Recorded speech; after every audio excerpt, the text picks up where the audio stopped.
The following program deals with controversial subjects. The theories expressed are not the only possible interpretation. The viewer is invited to make a judgment based on all available information. Tonight on Sightings, many thought the mystery of the English crop circles was a hoax, but our ongoing investigation has uncovered startling evidence that may prove extraterrestrial contact. This intelligence is almost certainly not human. Then, what sinister spell has cursed the British royalty for 600 years? We uncover the royal curse tonight.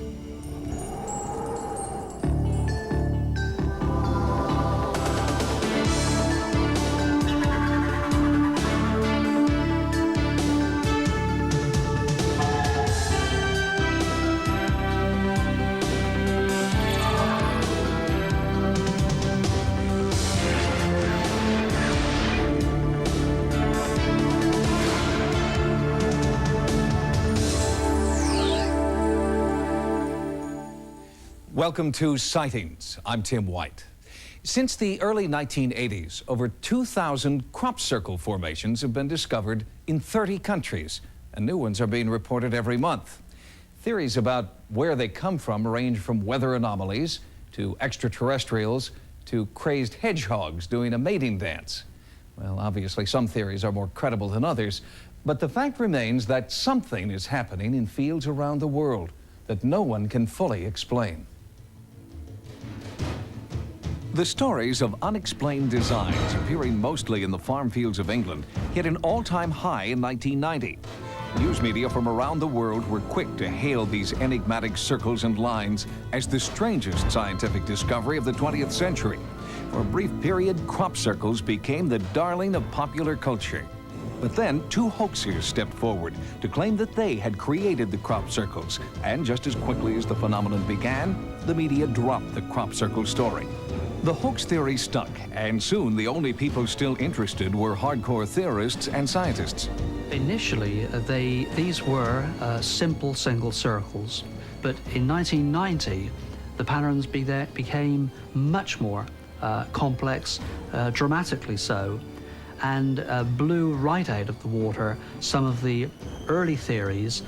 The early formations were the size of a domestic room. Now you have formation which are almost the size of Central Park, so that we have enormous growth, both in complexity and in size and in numbers. Michael Green is an archaeologist and architecture historian who is also one of the founding members of the Center for Crop Circle Studies. We're not a religious cult. We're not a strange, wacky branch of the UFO movement. We are trying to use rational means to establish what's going on. And the first thing we learnt, and this year in particular, is that there are a few hoaxes. I'm Dave Chorley, this is Doug Barr, and we are the two people that have created the crop circles in 1978 through to today. The most impressive thing to me, and the reason why I actually stopped and listened to what they had to say, was not really what they told me, but what they did in the field. Because when they did the demonstration out in Sussex at Chilgrove, the formation itself was quite messy, but it was amazing how quickly it happened. In 45 minutes, this huge formation was laid down, and that's even accounting for the fact that half the world's press were tramping around it as well with them, asking them for interviews at the same time. But Doug and Dave had only done a few of the hundreds of circles that had been done, and from the evidence, their public demonstrations in broad daylight, they weren't very good at it. But no one really knew what hoaxers could do and what they couldn't do. And so I thought, well, here's an ideal opportunity for a scientific experiment, and the best way to do it is through a competition. Biologist and author Rupert Sheldrake did organize a competition held earlier this year. The challenge was to see if anyone could create crop circles that could not be identified as hoaxes. The circles were made at night, and the next day, the contest winners demonstrated their techniques. What we found was that the standard of artificial circle making was much higher than most people had expected. These people could do very well. The standard was very high indeed, and the most surprising thing was that people could do all this in complete darkness with making very little noise.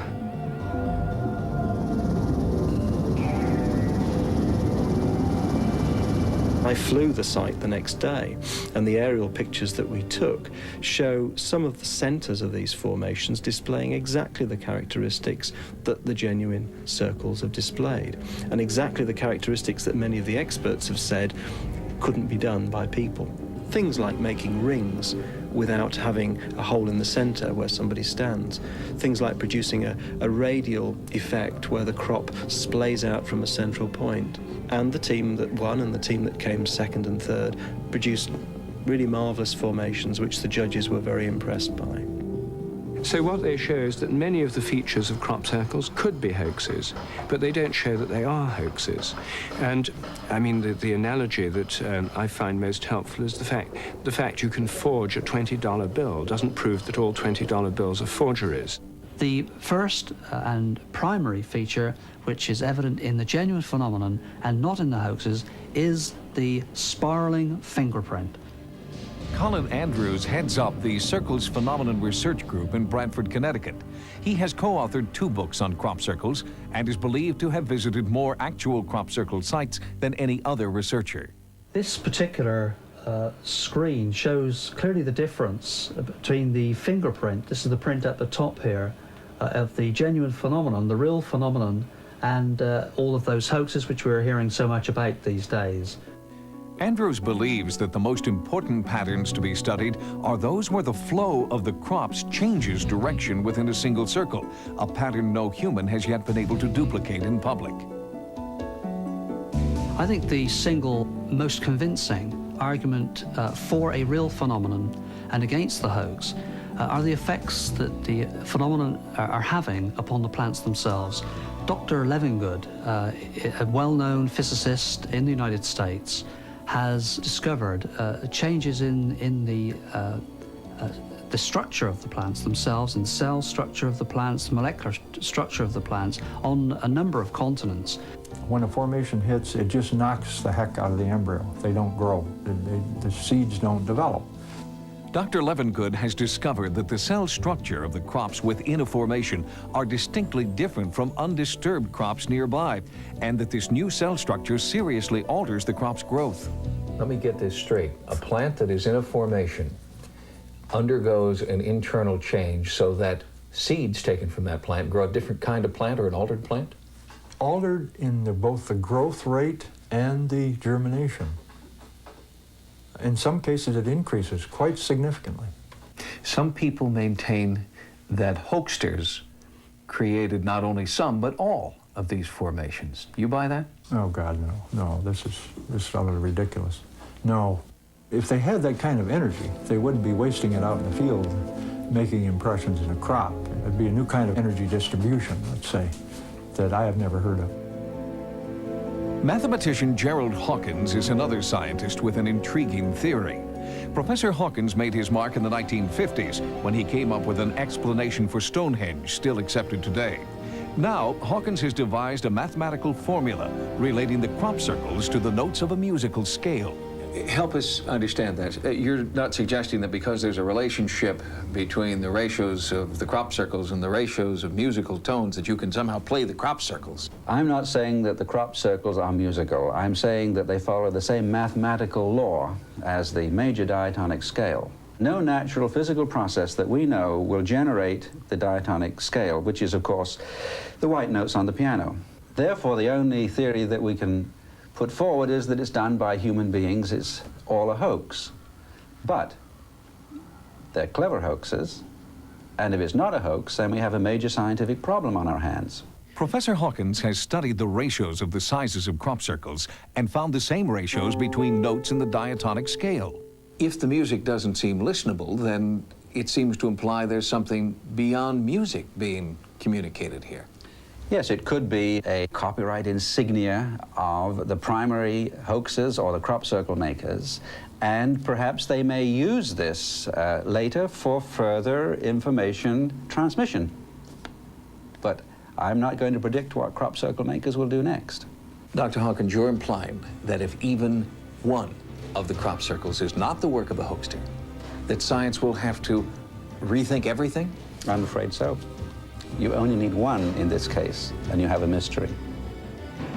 What, of course, stands out clearly now is that we have the uncomfortable fact that this intelligence is almost certainly not human.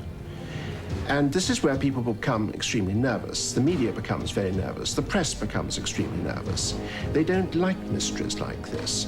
One of the reasons that some thinkers have thought might be behind this is the position of the Earth in terms of the terrible damage that is being done by man. Could we be dealing with something which is trying to warn us? Either it's very skillful hoaxers with a tremendous sense of humor, or it's some non-human intelligence that's completely off the scale of anything that we've contemplated so far.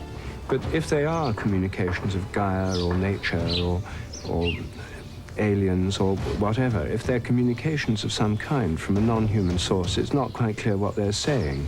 Their main message so far seems to be, watch this space. Are we any closer today to unraveling the mystery of what or who created the crop circles? Joining me now is George Wingfield, Director of Field Research and founding member of the Centre for Crop Circle Studies in London, England. George, welcome to Sightings. Hello, Tim. The crop circles have changed over the years. The shapes have changed, the number have changed. Have you learned anything from those directions?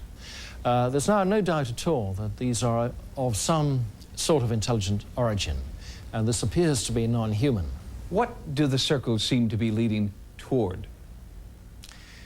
I think they are leading us towards an understanding of some other level of intelligence which is not human. Do you believe, George, that the crop circles are an ancient phenomenon, that they've always been there, they just haven't been accounted for by modern means?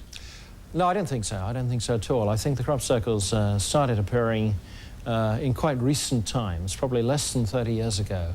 There may have been a few before that, but very, very few. For you, do the crop circles inspire hope or fear or merely curiosity? Well, they certainly inspire hope. I believe whatever is causing the circles is something which is benign. I don't believe there's anything hostile or evil here, which is what some people would have you to believe. George Wingfield, thank you very much. Thank you, Tim. And we'll be back with more Sightings in just a moment. Coming up next, what sinister spell has cursed the royal family for 600 years? You can't escape it. We reveal the secrets of the royal curse next. In the past 2 years, Britain's royal family has endured an unprecedented amount of scrutiny and negative press. And some people are not surprised because they believe the House of Windsor is suffering under an ancient curse.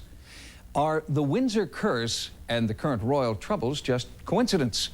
Or can a curse really create scandal, hardship, and even death? A curse is one of the most ancient forms of ritual still surviving today. It can be an elaborate spell or hasty words. King Tut's tomb was believed to be cursed, and some of those who entered it did die under unusual circumstances. The Hope Diamond, the largest in the world, is also thought to carry a curse. But can people really be harmed by something that many believe is merely superstition? Curse is magic, black magic.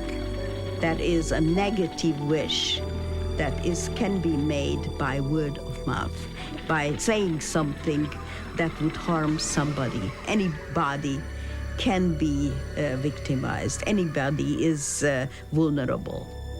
Throughout this century, Britain's royal family has been the object of scandal and tragedy. From the abdication of Edward VIII to the bloody terrorist attack that killed Prince Charles' favorite uncle. Recent revelations about Princess Diana's unhappy marriage and Fergie's impending divorce from Prince Andrew are just the latest misfortunes that some believe are caused by a little-known royal curse. If such a curse exists, could it explain why, for the first time, the role of the whole British monarchy is being questioned, and some are even calling for its end? In 1986, speculation arose that the personal and public misfortunes of the House of Windsor were due to a centuries-old curse.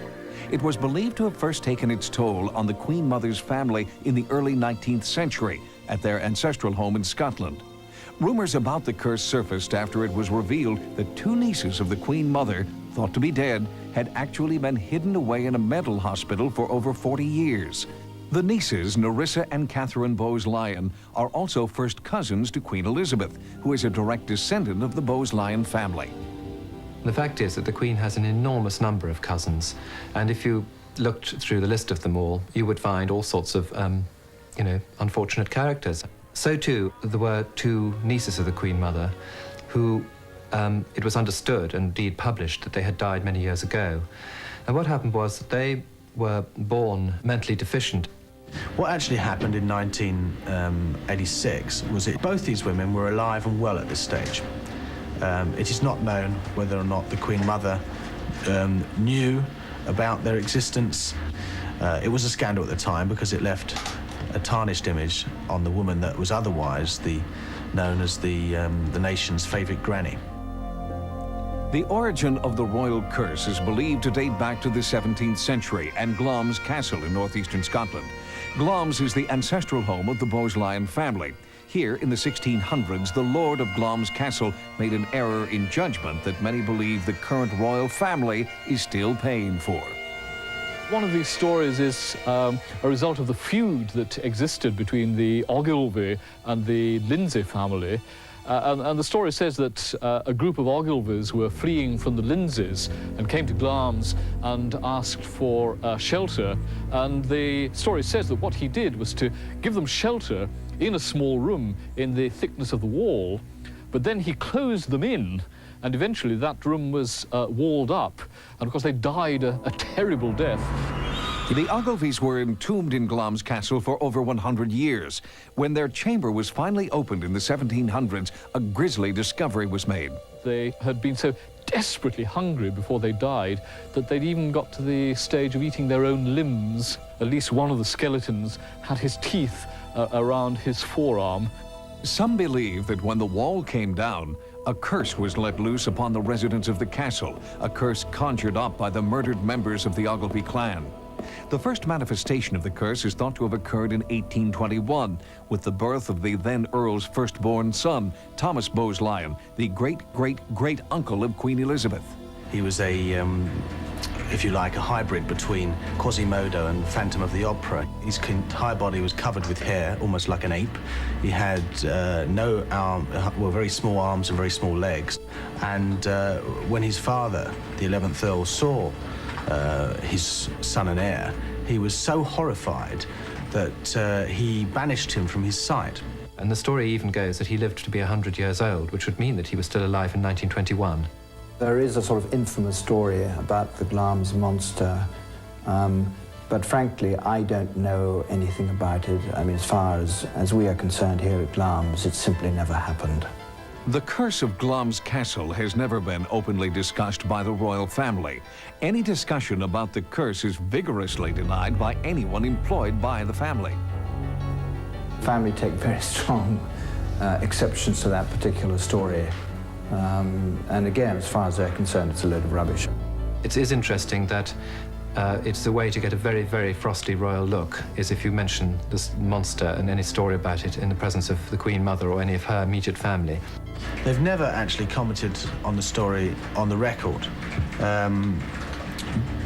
But when the Queen Mother's biographer, James Wentworth Day, went to interview Countess Granville, the Queen Mother's sister, in 1967, shortly before her death, she simply turned around and said that she was never allowed to discuss this, and her father and grandfather had point-blankly banned them from discussing it. If a society is strongly believing that curse can affect you, then it must, by its very nature, affect. You can't escape it, you give in.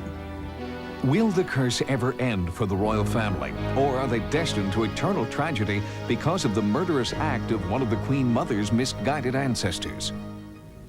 Some historians suggest yet another possible reason for the royal curse. At Glamis Castle in 1537, Lady Glamis, the beautiful widow of the 6th Earl, was accused of being a witch. She was burned alive, and ever since her death, strange supernatural phenomena have plagued the castle. Coming up next, does the cousin of the Loch Ness Monster lurk in the depths of Lake Champlain? Swings his entire body around and lifts his neck and head out of the water entirely. On a recent special edition of Sightings, we reported on Operation Deep Scan, the latest scientific search for proof of the existence of the Loch Ness Monster. Now, an update on the findings of Operation Deep Scan and information about a lake monster sighted right here in the United States. Operation Deep Scan, the most comprehensive and sophisticated search of Loch Ness to date, did come up with an important new sighting. Using sonar, an unexplained creature of large proportions was tracked through the murky lake for more than 2 miles. Sightings of a similar nature have also occurred in Lake Champlain, along the New York-Vermont border.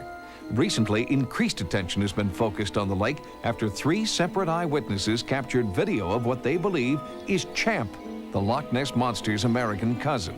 It was a huge black mat. It was just monster. It was scary. It was that big. Up came the neck and the head, literally like my hand is doing.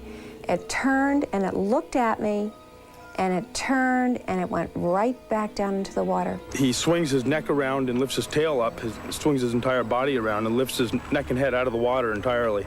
Does a loop and, a whole big arch like this in the water and dives back in.